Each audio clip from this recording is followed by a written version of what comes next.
Buenos días, ¿cómo están? Soy Hernán de Goñi, director periodístico del Cronista.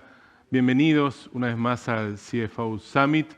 Hoy temprano ya completamos la premiación, conocimos a quién es el CFO del año y ahora vamos a adentrarnos en el debate, como siempre, de los temas que afectan a la gestión financiera y económica de las compañías. Para eso hoy contamos con un primer panel que me acompaña aquí, Daniel Kislauskis, que es socio líder de tecnología y transformación de Deloitte Conosur, y Orlando Scarpelli, que es socio de Audit and Assurance, también de Deloitte Conosur.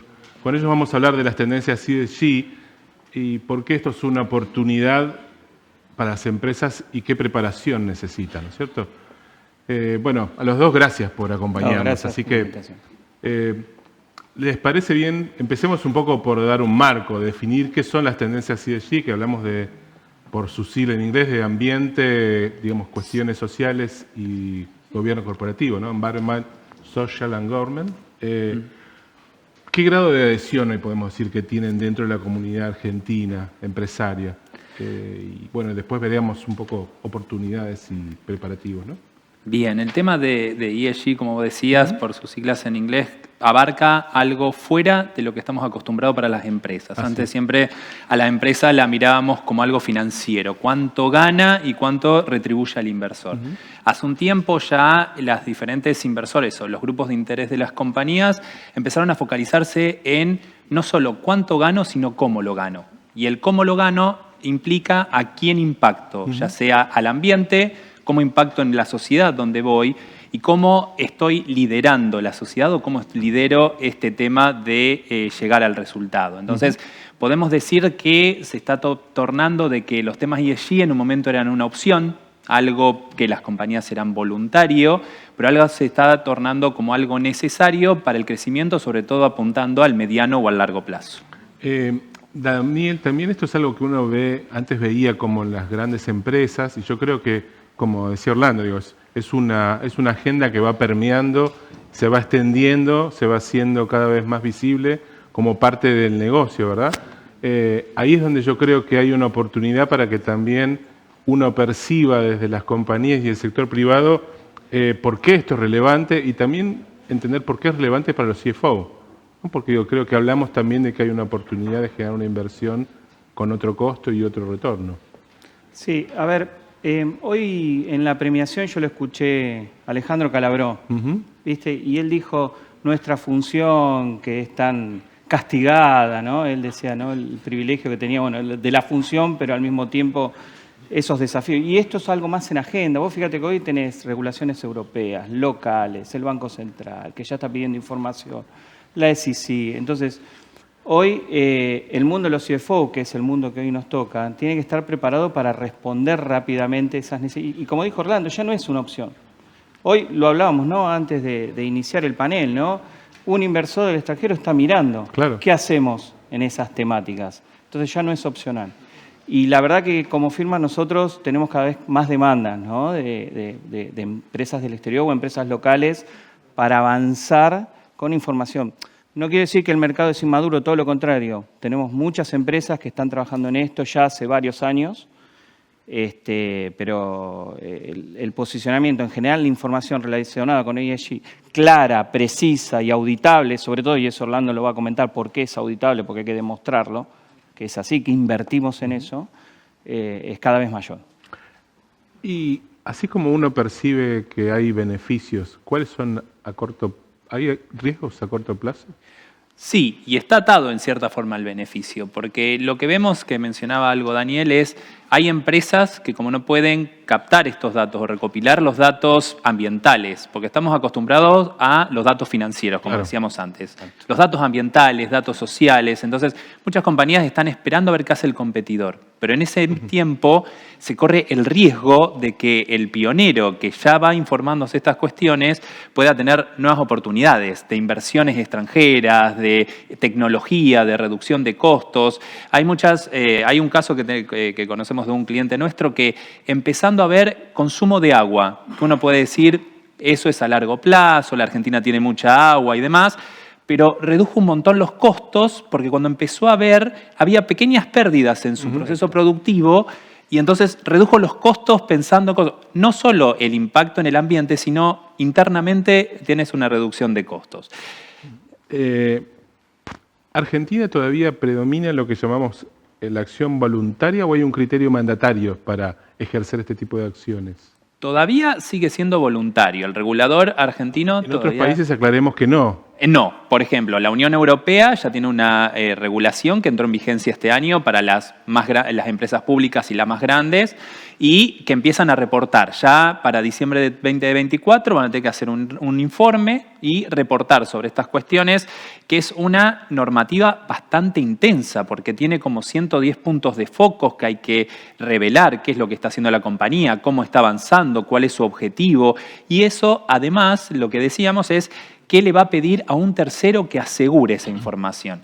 ¿Por qué? Porque el mercado pasó como los estados financieros. Los estados financieros, antes las compañías hacían su estado financiero y el mercado empezó a exigir que un tercero asegure de que lo que se decía era lo correcto. Ahora, en lo que es medioambiental, social y de gobernanza, también las manifestaciones que hacen la compañía. Esto surgido, que hubo muchas compañías que utilizaban lo que se denomina el greenwashing. Decían que eran sustentables o que hacían ciertas campañas cuando en realidad no lo estaban siendo. Entonces, eso tenemos el aseguramiento que hace un tercero de que lo que eso comunica es lo que es razonable y lo que está haciendo la compañía. Ok, que ese es el ámbito donde Deloitte focaliza hoy parte de esta acción. Exacto. Ahora, también hablamos, vos mencionamos que Europa, la Unión Europea, hoy tiene una acción mandataria, digamos, obligatoria, para las empresas radicadas ahí. ¿Qué pasa con las empresas que comercian con la Unión Europea? Porque también ahí hay como otro rango de, digamos, de acatamiento, ¿no es cierto? Hay también, no sé si a la misma intensidad, pero también hay un cumplimiento tal vez más gradual o con otros plazos. ¿Cómo es un poco ese escenario? Y empieza a permeabilizar, como decíamos. El requerimiento está para las empresas, primero localizadas en Europa, luego empresas que tengan proveedores o clientes, claro. Porque lo que hay que tener en cuenta es que todo lo que es ESG se apunta a lo que se llama cadena de valor. Claro. No solo la compañía, sino que voy aguas arriba a mis proveedores y a mis empleados y aguas abajo a mis clientes. Entonces, si yo soy proveedor de la Unión Europea, me van a empezar a tener ciertos requerimientos de información que hay dos casos puntuales. Por ejemplo, que proveedores cómo impactan en qué energía utilizan. Entonces, muchas compañías argentinas, incluso pymes, se están tratando de adaptar a ir a energía sustentable o energía más limpia. Incluso también, por ejemplo, exportación de carne, algo muy importante en Argentina, para Europa empiezan a exigirle certificados de que ese ganado no estuvo en áreas que fueran desmontadas. Entonces, ya obtener ese certificado, que parecería algo lejano, puede privarnos de algunos mercados. Daniel, si me permitís, sí. Ahí, y perdóname que te interrumpí. No, iba ahí a... Porque si pudieron prestarle atención a cuando Orlando menciona, esto me genera ahorros de costos, ¿no? Porque yo entendí tu pregunta y vos decís, bueno, ¿tengo que hacer solo por cumplirlo o lo tengo que hacer por vocación? Claro. Y ahí es donde se empieza a generar la diferencia, ¿no? Es decir, estos procesos, es una opinión particular y a veces la compartimos, ¿no? Te emprolijan la organización. Claro. Y sobre todo si vos, cuando me preguntabas los riesgos, bueno, ¿cómo monitoreo esos procesos? Eso puede ser un riesgo interno de cada organización que se tiene que autoevaluar y definir cómo los está monitoreando. Pero te puedo asegurar que se genera tanta información producto de estos procesos que te sirve para hacer un barrido de tu organización y ahorrar costos. A eso iba, porque una vez que una compañía voluntariamente, por las buenas, digámoslo, exacto, acepta incorporarse a este tipo de criterios, tiene que empezar a generar un proceso interno, exacto, que tiene que estar documentado, digamos, porque exacto, ustedes llegan cuando uno dice, bueno, tengo que auditarlo, digo, esa auditoría necesita un proceso previo, necesita generar documentación, bueno, digamos. ¿Cómo es esa parte? De ahí la importancia que vos preguntabas, ¿hoy es mandatorio en Argentina? No. No. El tema es que cuando sea mandatorio, las Hay que estar compañías, preparado. claro, hay que estar preparado. Entonces, es mejor empezar ahora, de a poco, con plazos establecidos, porque hacerlo de un año para el otro va a ser estresante para la compañía, puede demandar mucha inversión inicial, con lo cual es mejor ir atacando diferentes puntos, ir viendo qué controles tengo, qué proceso tengo, porque incluso cuando sea obligatorio, incluso va a tener que, se puede llegar a opinar sobre los controles internos que tienen esa información, con lo cual Exacto. eso va a implementar. Y un tema muy importante es cómo capto los datos. Ahí está. ¿Y cómo lo hago? Porque actualmente tenemos que las empresas que están evolucionando y reportan en este sentido están llenas de hojas de cálculos de Excel, de diferentes sistemas, de diferentes datos, en diferentes unidades, porque antes era fácil, todo es en una unidad monetaria, está todo en pesos, está todo en dólares. Ahora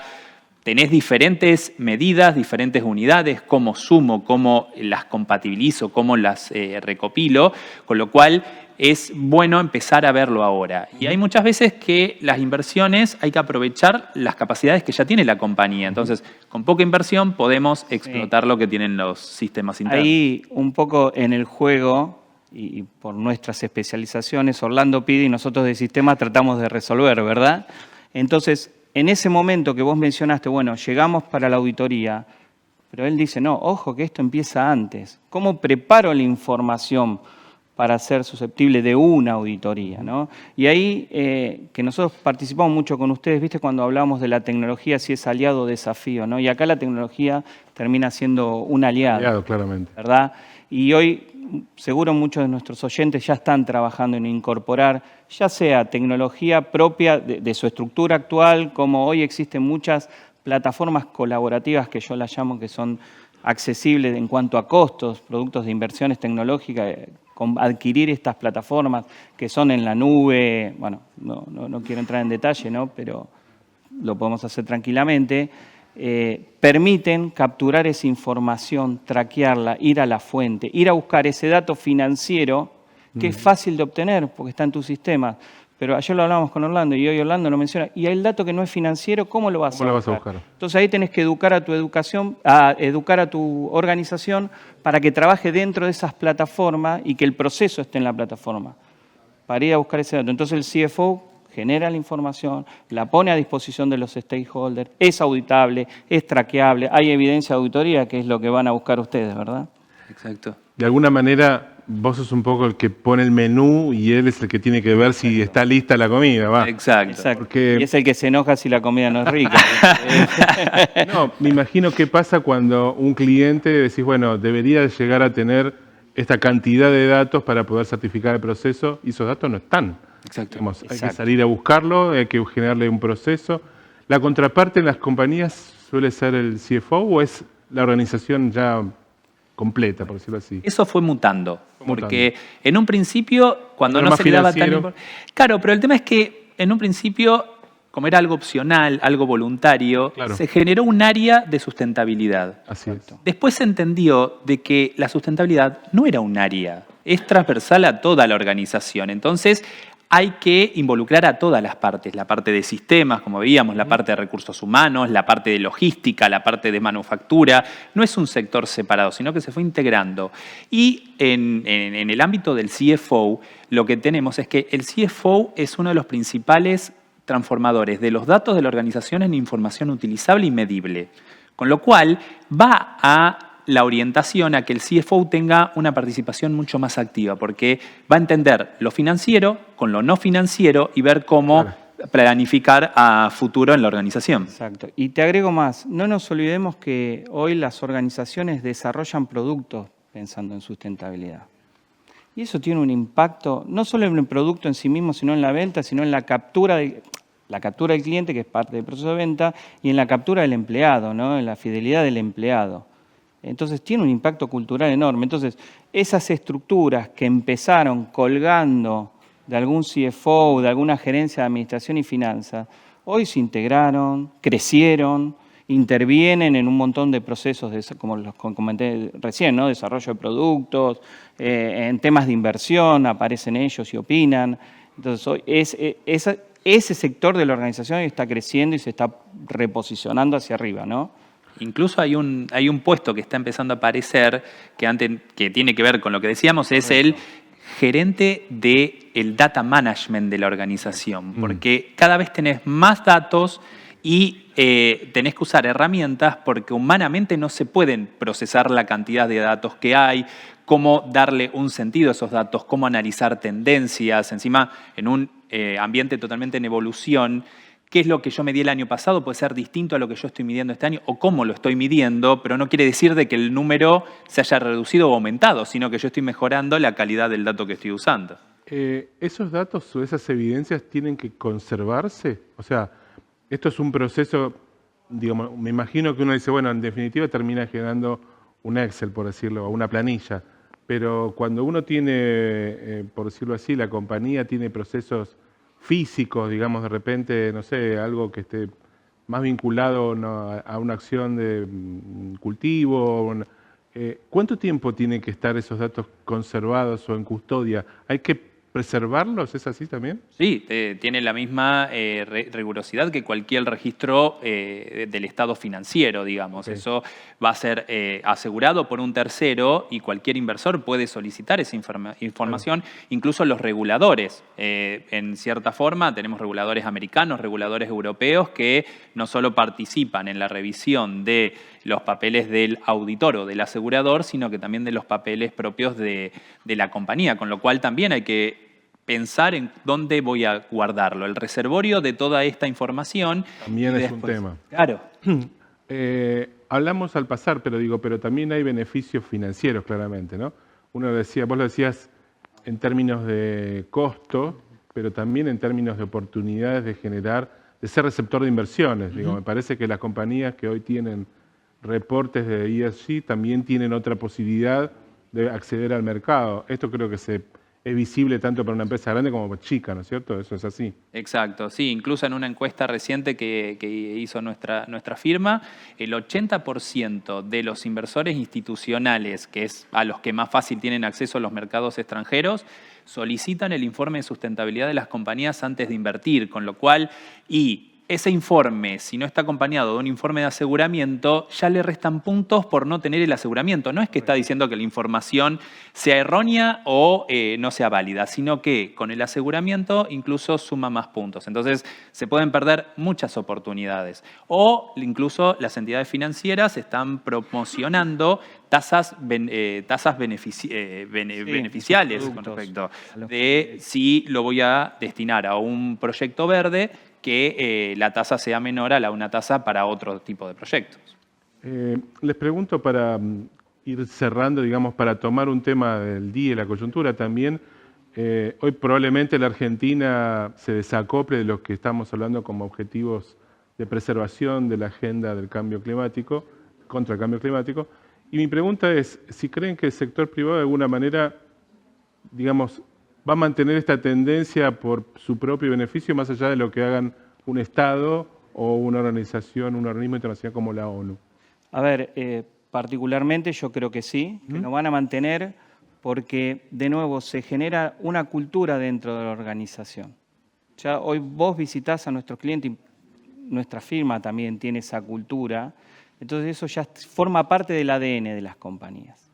Entonces, más allá de lo que hagan los organismos de reguladores, anticipado, desarmen situaciones como hablábamos antes de empezar nuestra charla, yo creo que las organizaciones van a seguir trabajando en este tema. Lo tienen muy arraigado ya. No sé, Orlando, vos. Sí, incluso yo creo que la figura del CFO, que la palabra F de financiero, ahora se va a transformar en un generador de valor y analizar todas las partes, porque tenemos que atraer al cliente y conservarlo, atraer a proveedores y conservarlos y traer los empleados. Situaciones muy complejas al día de hoy. Entonces, el objetivo de generar valor y incluir la agenda, de incluirlo dentro de su agenda va a ser algo muy productivo. Sí, así va a ser, yo creo que sí.